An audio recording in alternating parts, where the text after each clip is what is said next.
Kanu nagsala bay dongin damlay ni kapay sela Nanga lumuan bukim mong te hong pia o Nahotam na ang sungsuanin kahong Kanat na te hong dam sa ko Tangwang dam sung nang adingin semin hong pangseling Simlay palong day telate Akapuk dat siya hong lenin to sa isu Hong nain ka siya nga hong lengi Hana bukim hong may sako Nanganingin kahalay ni te hong sangse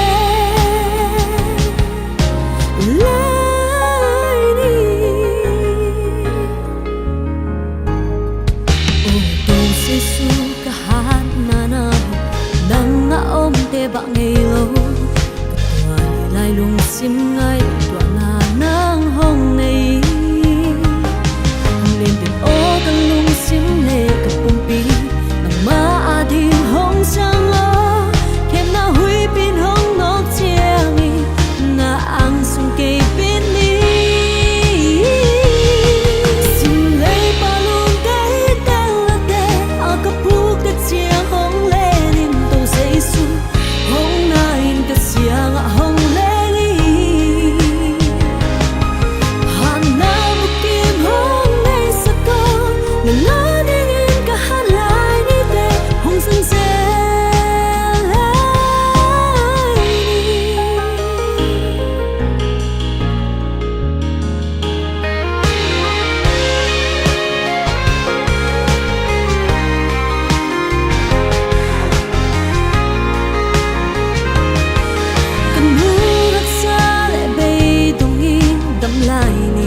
sila nang nga lumuan bukim mong te hong pia Nahodam na ang susunin gahon Kanan na te hong dam sa ko Tangbang dam sung nang nadingin semirong pang seli